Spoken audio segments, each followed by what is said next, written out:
aussi Fairy Tail Zero de Mavis qui arriveront bientôt, qui arriveront donc très bientôt. Mais concentrons-nous sur ce chapitre de Fairy Tail, donc le 396 ou 396, qui certainement a fait l'effet d'une bombe, hein, autant dire, dans le fandom, enfin dans toute la communauté fangirl, de ce que j'ai vu, de ce que j'ai lu aussi, et de ce que j'ai entendu même. Ce chapitre a fait l'effet d'un fist fucking dans un nouveau-né. Donc sérieusement, je veux dire, ce chapitre aussi est peut-être le début de ce que Mashima annonçait comme étant un épisode, enfin un chapitre romantique. Parce que bon, là on a un petit début de truc. Et si beaucoup d'entre vous certainement s'étaient dit bah non, ça va concerner Grey et Juvia, vu que c'est un peu l'arc de Grey, c'est un peu le moment de Grey, là c'est un peu le truc. Et visiblement non, ça concernait donc Gagil et Levi, qui est forcément le couple le plus improbable, en quelque sorte, que franchement de tout Fairy Tail, parce qu'il faut se rappeler une chose, c'est que durant l'arc Phantom Lord, lorsqu'on a connu Gagil, bah, c'est un peu lui qui avait tabassé Levi, Jet Droid, tout ça, qui les avait carrément pendus, limite crucifiés en fait, sur un arbre, provoquant justement la guerre entre Fairy Tail et Phantom Lord, ce qui a valu d'ailleurs à Gagil un bon gros tabassage avec Laxus, même si justement Levi ne gardait pas rancœur, et au final je me suis dit putain mais wow meuf, franchement t'as femme battue quoi, femme battue, bref, syndrome des femmes battues. Et au final, qu'est-ce qu'on remarque au fur et à mesure de l'histoire? Bah, justement que Gagil et Levi se rapprochent de plus en plus, notamment justement lors de l'arc Fantasia, la grande bataille de Fairy Tail, où justement on a eu un petit moment où Gagil justement protégeait, enfin se rapprochait vite fait de Levi. Et qu'est-ce qu'il y a eu d'autre après? Par la suite, il y a eu le moment clé, c'était certainement lors de l'arc de Tenrodimo, où les deux font équipe et où les deux se rapprochaient grandement. Et justement, à partir de ce moment-là, voilà, il y a eu les choses qui ont commencé à se poursuivre. Le fait qu'ils partent le fait que les vies limites étaient inséparables, qu'elle voulait suivre Gagil en entraînement et tout.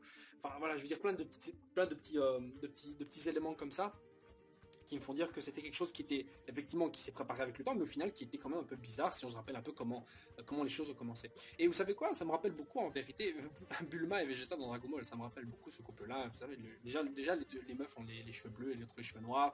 Le fait que Gagil c'est un peu la contrepartie de Vegeta vis-à-vis de Natsu, qui est celui de Sangoku. Par exemple, Gagil appelle toujours Natsu, pas par Natsu, mais par Salamander, son autre nom, de la même manière que tout le monde appelle Sangoku Goku, sauf Vegeta qui l'appelle Kakaroto. Donc voilà, c'est des petits rapprochements comme ça, les deux qui ont eu un duel et qui après deviennent copains, les meilleurs rivaux. Alors qu'avant, c'était le place de rivaux, c'était un peu celui que occupait Krillin vis-à-vis de Sangoku. Alors qu'après, bon, si on devait faire un rapprochement Fairy Tail, ce serait Grey qui était le premier rival de Natsu, qui maintenant, voilà. Vient de choper un power-up qui effectivement le remonte un peu, mais qui en même temps l'étiquette justement du gars qui a eu un power-up, alors qu'à la base Grey n'avait aucun power-up et avait gagné tous ses combats, à part le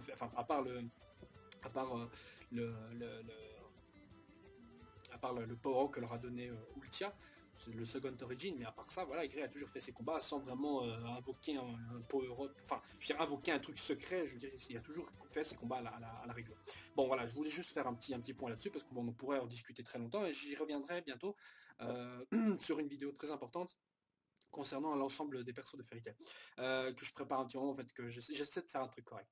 Bon, enfin bref, là où je veux aussi en venir, c'est que pourquoi Mashima nous offre-t-il ça? Pourquoi maintenant? Je veux dire, limite, ok, ça aurait pu être à montrer une manière, mais pourquoi Mashima nous apporte-t-il de la romance dans tout cela? Alors, pour une raison certainement très simple, il faut se rappeler que cet arc s'appelle Extreme Pain, donc douleur extrême, et que qu'est-ce qui est en rapport avec douleur extrême? Peut-être la perte d'un être cher, ou la mort d'un être cher, je sais pas, ou ou je sais pas, moi, le fait qu'il y ait Kyoka qui a une malédiction liée à la douleur, donc peut-être c'est son retour aussi, parce que Kyoka est pas morte, hein, là j'ai été juste tabassé à mort par Mardi qui est en train de galérer contre deux humains de merde, oui, vous savez de qui je parle, et la pauvre elle est toujours enchaînée, donc certainement qu'elle reviendra, même s'il est carrément blessé, on n'a pas encore vu sa forme de démon, on n'a pas vu tout son potentiel, même s'il a un peu galéré contre Erza, et après il a plus galéré, et puis il a galéré. Je veux dire, c'est un peu bizarre, hein, c'est juste au gré de l'auteur qui se dit, bon là il faut que Erza galère, parce qu'il faut gagner du temps, sinon ce serait pas logique qu'elle s'incruse dans les autres combats après. Voilà, donc c'est un peu vis-à-vis de l'auteur qui s'en fout un peu évidemment de la progression des choses, et je suis plus ou moins d'accord avec lui, même s'il n'a aucun contrôle et que c'est totalement con. Mais bon, il n'a pas le choix maintenant, il n'a plus le choix, il va devoir gérer avec ça. Bref, ce chapitre aussi, donc, qui poursuit un peu ce qui s'est passé après mon petit coup de gueule où j'avais vu justement que Tempesta et Torafusa se sont fait tabasser à mort, alors qu'ils étaient montrés, enfin ils se sont dévoilés super forts et tout. Et ce chapitre aussi, au moins, me réconforte un peu dans les que voilà, ils sont pas hors jeu, voilà, parce que Torafusa a effectivement invoqué des eaux ténébreuses, machin, donc si on bouffe un peu l'eau, enfin si on avale un peu l'eau, on est empoisonné. La pauvre Juvia qui est déjà empoisonnée par le truc de Kiss et qui est maintenant empoisonnée dans l'eau, je veux dire, la pauvre, j'ai l'impression que tout le monde s'en fout, alors qu'en fait elle est vraiment sur le point de crever, la pauvre.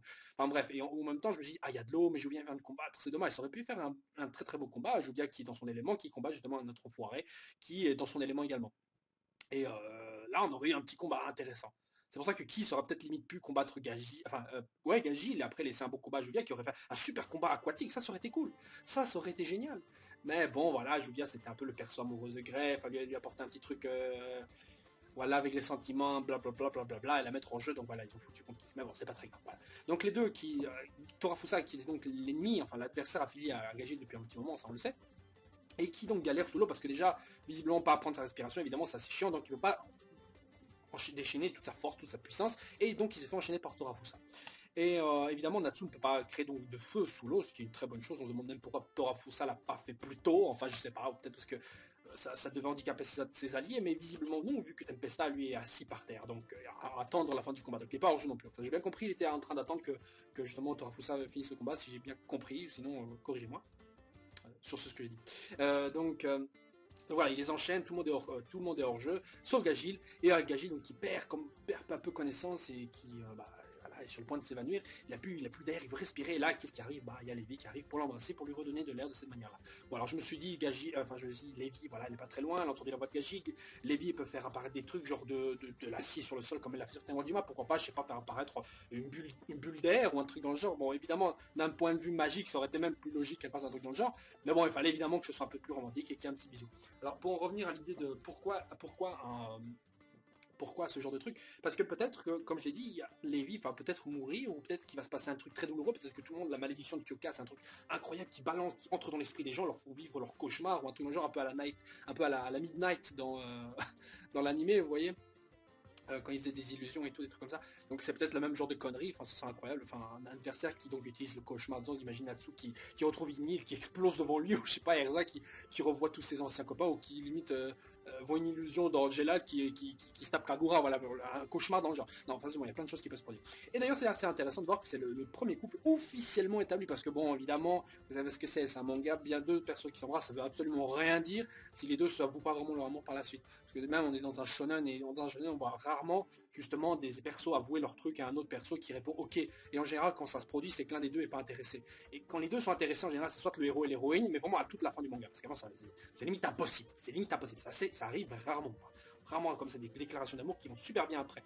Si le manga traite pas uniquement de ça, et bah alors non ça marchera pas. Donc, je veux dire, en gros, les fans de ce chapitre aussi, je parle aux fangirls là, qui sont là, ouais, ils vont être ensemble tout le temps après. Non, non, ne croyez pas que Gaji va pour autant devenir super in love ou quoi. Je me demande même si le mec était limite conscient en fait quand il a bon, non, il va se souvenir, mais je veux dire, ne vous attendez pas à ce que les deux soient en train de se faire des bisous, bien que d'ailleurs on avait vu dans le hors-série, dans le chapitre hors série un peu avec Juvia, donc qui va offrir l'écharpe à Grey, on a vu vite fait une page où les deux s'embrassaient, donc en quoi peut-être l'auteur était vraiment plus fan de ce couple-là, sachant qu'en plus c'est assez intéressant de voir que Gaji n'est pas vraiment non plus le personnage préféré des Japonais, c'est plutôt Levi qui l'est, donc il faut plutôt remercier les fans de Levi d'avoir justement une histoire d'amour, donc parce que justement le perso est féminin, donc qu'est-ce qui est intéressant pour un perso féminin, c'est lui, qui en plus est à la base un personnage secondaire, c'est lui offrir un personnage mec qui est assez badass on va dire, donc lui offrir ce genre d'histoire. Si ça avait été Gaji, le personnage préféré, je pense qu'on lui aurait pas filé ce genre de truc. Mais comme c'est Levi, que c'est une nana, et que les nanas les fangirls de Levi sont là, ouais mais il faut une histoire d'amour, bah lui ont filé parce que Levi est un personnage préféré plus que les Gagil, selon moi. Et si je me réfère bien au vote, dont j'en parlerai justement dans la vidéo concernant les persos. Bref. Et après, avoir été sauvé, donc celui-ci éjecte Torafusa en lui disant eh bah les pattes, ouais, il faut pas toucher à sa femme. Hein. Non, mais je veux dire par là qu'en gros le combat va reprendre. Et le prochain chapitre s'appelle donc Steel, donc acier. Certainement un combat donc uniquement tourné vers Gagil et Torafusa. Donc je sais pas ce qui va se passer. Peut-être un début de Dragon Force malgré le fait qu'il a l'acier de l'ombre. Il y a le mode de l'acier de l'ombre, mais il faut aussi peut-être le Dragon Force parce que c'est le seul qui a pas vraiment sorti son Dragon Force. Wendy l'a fait, Natsu l'a fait, il manque plus que lui. Parmi les Dragon Slayer de la première génération. Alors maintenant qu'en est-il des autres, on n'en sait rien. Grey qui est certainement là toujours en train de taper la pause. et qui attend donc son heure. Les autres membres donc de Fairy Tail qui sont en train de galérer avec l'eau, Makarov qui est certainement en train de sortir Humaine Histoire du Garage. Les autres membres de Tartaros, qui a toujours enchaîné, Mardi qui est certainement en train de discuter comme quoi il déteste les humains, mais finalement ils sont intéressants à combattre et qui finit toujours passer de sous-merde que Sting et Rogue, même s'ils sont assez cool, ça reste des sous-merdes, désolé. Et j'attends vraiment un retour d'un truc, je veux limite un truc de fan de fou, genre je sais pas moi, Rogue du futur, en fait c'est une fusion entre Mardi et Rogue de maintenant. C'est limite, ce serait même plus intéressant que ce qui se passe maintenant. Je veux dire, c'est un chapitre assez plat qui est certainement là pour faire progresser émotionnellement et en backstage, en background, le personnage de Levi et de Gaji, leur relation, gna gna gna gna gna. Mais voilà, en soi, le combat ne progresse pas vraiment plus que ça. Et au final, même pas plus intéressant que ça, parce que là, c'est vraiment une domination de Torafusa. Je veux dire, c'est pas en lui refilant de l'air pendant un petit moment que ça y est, Torafusa il sera plus faible. Justement, il est tout aussi puissant. Bon, pour Tempesta, c'est autre chose parce que le mec, il n'a pas, je veux dire, il a pas un élément non plus naturel. Il n'est pas plus fort dans l'eau. Il est aussi fort qu'il peut l'être sur la terre. Donc ça change rien à son niveau de puissance. Une fois que l'eau aura disparu, il sera reniqué. Et il faut pas oublier que pour sauver Laxus, il fallait le sang de Tempesta. Et moi, je me suis dit que Laxus, on l'a mis hors jeu pour ensuite, genre, on bat Tempesta, on ramène son sang, Laxus, il est guéri, et ensuite, il peut se ramener au moment où il y a les plus gros boss que les autres n'arrivent pas à combattre. Et ben en fait, non, je commence à me rendre compte qu'au final, Laxus, il va pas combattre du tout de tout le reste de l'arc, parce que Tempesta, ça va être certainement un des derniers à être vaincu, et après, voilà, fin de l'arc Tintaros, et tout le monde sera soigné. Et là, donc, on a réussi à éjecter Laxus, qui est beaucoup trop fort, et c'est ça le problème de l'auteur, c'est qu'il a des personnages beaucoup maintenant trop forts pour les adversaires qui sont trop faibles et qui ne peuvent pas être plus forts que ça, parce qu'à la base, c'est pas non plus des adversaires qui devraient être déjà plus forts que ça. Laxus c'est un monstre et il a déjà combattu les plus grands monstres, c'est-à-dire Hadès de Grimoire Earth, qui était en plus la guilde la plus monstrueuse, la plus puissante, et on combat Tartaros, qui est la guilde moins forte, et Laxus doit combattre une guilde moins forte, et donc logiquement, cette guilde moins forte perdra parce qu'ils sont moins forts que Laxus. Et donc qu'est-ce qu'on fait? On éjecte Laxus pour que les ennemis moins forts combattent les ennemis moins forts que Laxus, c'est-à-dire le reste de Fairy Tail. Et encore, que Natsu et les autres sont tellement cheatés que maintenant ce serait limite pas étonnant que ceci dépasse celui de ça, parce que Natsu, le mec, il est acrobate, quoi. Je sais pas combien de membres de Tartaros il a éjecté. 3 membres du Kukimon, je crois.